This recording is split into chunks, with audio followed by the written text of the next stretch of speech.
Hello everyone, this is Mamta and you're watching Success Point Plus. Success Point Plus is a platform that provides all real and authentic news. तो आज की video में हम discuss करने वाले हैं कुछ इंपॉर्टेंट पॉइंट्स जो कि संबंधित है नई प्राथमिक शिक्षक भर्ती से लेकर के एंड बात करेंगे बीएड हटने से रास्ता साफ, बीटीसी वाले खुश एंड एकेडमिक जो है हमारी खत्म हो चुकी है, लिखित परीक्षा से ही अब होगा चयन। साथ ही साथ बात करेंगे नया आयोग हर 3 साल में बनाएगा पैनल और एलटी ग्रेड टीजीटी पीजीटी परीक्षा जल्द ही आपको देखने के लिए मिलेगी। इन सभी बिंदुओं को हम कवर करने वाले हैं इस वीडियो में, तो प्लीज़ वीडियो को लास्ट तक देखिएगा और अगर चैनल पर फर्स्ट टाइम विजिट कर रहे हैं तो प्लीज़ चैनल को भी सब्सक्राइब करना नहीं भूलिएगा। तो चलिए विदाउट वेस्टिंग टाइम आज की वीडियो स्टार्ट करते हैं। सबसे पहले बात कर लेते हैं नई प्राथमिक शिक्षक भर्ती और बीएड वर्सेस बीटीसी मुद्दे के बारे में। जैसे कि आप सभी को पता ही है कि बीएड वर्सेस बीटीसी का जो मुद्दा है वो काफ़ी लंबे समय से चला हुआ आ रहा है और मुद्दा ये था कि बीएड को प्राथमिक से बाहर किया जाए या नहीं, क्योंकि प्राथमिक शिक्षक भर्ती में जहाँ पहले बीटीसी कैंडिडेट्स को रखा जाता था वहीं अब 69,000 जो कि प्राथमिक शिक्षक भर्ती हुई थी उसमें बीएड को सबसे पहले यानी कि पहली बार ही जो है मौका दिया गया था प्राइमरी शिक्षक भर्ती में शामिल होने का। और यहाँ पर ज़्यादा से ज़्यादा संख्या में बीएड कैंडिडेट्स उसमें शामिल ही नहीं बल्कि सिलेक्ट भी हुए हैं, जिसके चलते बीटीसी कैंडिडेट्स को बाहर का रुख जो है देखना पड़ा है।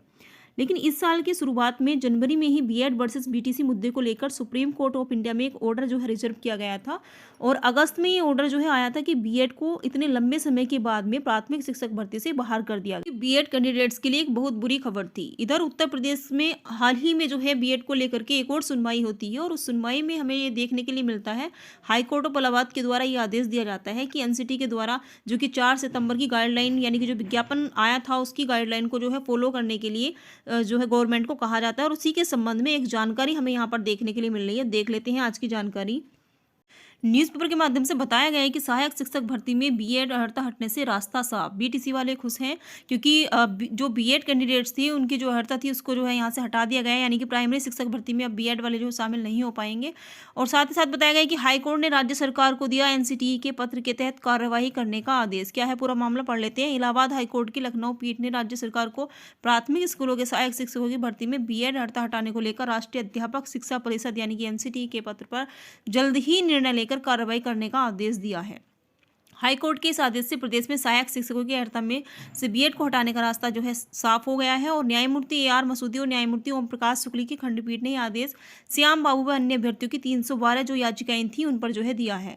दरअसल एनसीटीई ने राज्य सरकार को 4 सितंबर 2023 को भेजे पत्र में देवेश शर्मा के मामले में सुप्रीम कोर्ट के फैसले के तहत कार्रवाई करने के लिए कहा है। इस मामले में सुप्रीम कोर्ट ने बीएड को सहायक शिक्षक भर्ती की अर्हता में शामिल करने के एनसीटीई की अधिसूचना को शिक्षा के अधिकार कानून के खिलाफ जो है ठहराया था।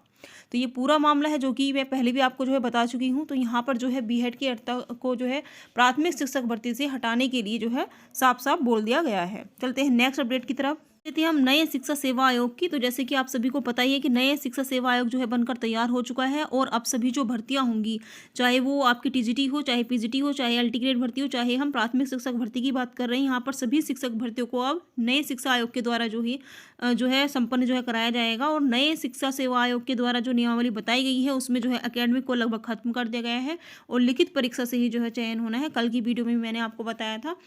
तो देखिए यहाँ पर नया आयोग अब हर 3 साल में बनाएगा पैनल। पूरा मामला क्या है जान लेते हैं। नए शिक्षा आयोग में हर 3 वर्ष में पुनरीक्षित होगा विशेषज्ञों का पैनल। तो देखिए यहाँ पैनल में शामिल जो विशेषज्ञों के नाम भी होंगे उनको भी जो है गुप्त रखा जाएगा और शिक्षा सेवा चयन आयोग की नियमावली में भी जो है ये व्यवस्था की गई है। नए शिक्षा सेवा चयन आयोग में विशेषज्ञों का पैनल जो है हर 3 साल में पुनरीक्षित किया जाएगा। साथ ही पैनल में शामिल जितने भी विशेषज्ञ होंगे उनके नाम पूरी तरह से जो है गुप्त रखे जाएंगे। नए शिक्षा सेवा चयन आयोग की नियमावली में यह व्यवस्था जो है की गई है, मतलब कि उनके जो नाम हैं वो किसी को भी बताए नहीं जाएंगे, पूरी तरह से गुप्त रखा जाएगा। नियमावली में स्पष्ट किया गया है कि विशेषज्ञों के पैनल का जो गुप्त दस्तावेज होगा उसे मोहरबंद लिफाफे में सचिव या उनके द्वारा अधिकृत किए गए किसी अन्य राजपत्रित अधिकारी के विरक्षा में रखा जाएगा। जब अध्यक्ष की ओर से लिखित रूप से मांग की गई जाएगी तब मुहरबंद लिफाफे को प्रस्तुत किया जाएगा। साथ ही विशेषज्ञों का पैनल हर 3 साल में एक बार जो है पुनरीक्षित किया जाएगा। किसी साक्षात्कार बोर्ड में उपस्थित होने वाले विशेषज्ञों को आयोग की ओर से निर्धारित दर के आधार पर पारिश्रमिक और शासनादेश के अनुसार यात्रा भत्ता भी दिया जाएगा। विशेष परिस्थिति में प्रदेश के बाहर से विशेषज्ञों को अनुमन्य वायुयान किराया अध्यक्ष यानी उनको यात्रा भत्ता किराया भत्ता जो है दिया जाएगा। बात कर लेते हैं एलटी ग्रेड शिक्षक भर्ती की। तो यहाँ पर बताया गया 5 से 10 साल में भर्ती इंतजार में उभरे हुए अभ्यर्थी।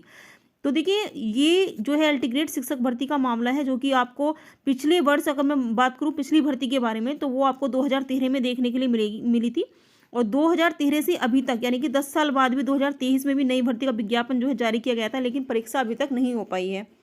कहीं न कहीं नया शिक्षा सेवा आयोग बनने के कारण जो है छात्रों को जो है उम्मीदें जो हैं उनकी बढ़ी हैं। कहीं न कहीं अब उनका जो इंतज़ार है वो समाप्त होता नज़र आ रहा है, क्योंकि ये सभी जो भर्तियाँ हैं टीजीटी, पीजीटी, एनएलटी ग्रेड सभी जो शिक्षक भर्तियाँ हैं वो आयोग का गठन न हो पाने के कारण ही जो है लंबित थी। लेकिन अब आयोग का गठन होने और भर्तियों की प्रक्रिया शुरू होने से टीजीटी एग्ज़ाम भी आपको जल्द देखने के लिए मिल सकता है। आगे बात करते हैं शिक्षक भर्तियों में होने वाले इंटरव्यू की, यानी कि साक्षात्कार के बारे में।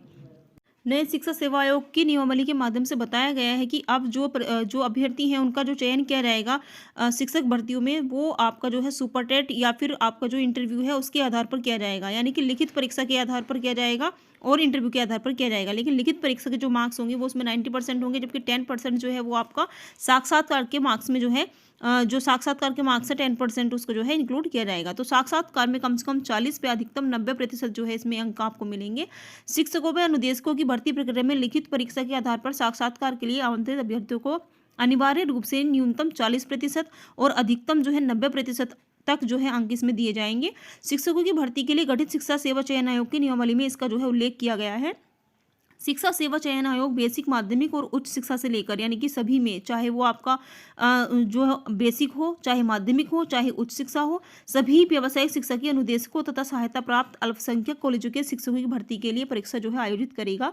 नियमावली के अनुसार योग्य एवं सक्षम शिक्षकों की भर्ती के लिए आयोजित लिखित परीक्षा में अंतिम जो कट ऑफ होगी वो प्राप्त करने वाले समस्त अभ्यर्थियों को साक्षात्कार के लिए आमंत्रित जो है किया जाएगा। जिन पदों पर साक्षात्कार लिया जाना आवश्यक होगा उसमें आयोग जो है लिखित परीक्षा एवं साक्षात्कार में प्राप्त अंकों को जोड़कर मेरिट लिस्ट जो है जारी करेगा। यदि लिखित परीक्षा, साक्षात्कार तथा अनिवार्य अर्हता के प्रतिशत अंक समान है तो अधिक आयु वाले, यानी कि जो एज जिनकी ज़्यादा होगी उन अभ्यर्थियों को जो है यहाँ पर प्राथमिकता दी जाएगी। और जो सिलेक्टेड कैंडिडेट्स होंगे वो यदि किसी कारण से आवंटित संस्था में पद ग्रहण नहीं कर सका तो ऐसे अभ्यर्थी के समायोजन के लिए अलग अलग जो है यहाँ पर प्रोसेस देखने के लिए मिलेंगी। ऐसे चयनित अभ्यर्थियों को प्रभार ग्रहण न करने के कारणों का उल्लेख करते हुए निदेशक को सूचित करना होगा। निदेशक की रिपोर्ट और संस्तुति के आधार पर आयोग जो है चयनित अभ्यर्थियों का जो है समायोजन करेगा। तो देखिए यहाँ पर आपको जो साक्षात्कार है उसमें कम से कम 40% एंड अधिकतम जो है वो 90% अंक जो है इसमें दिए जाएंगे।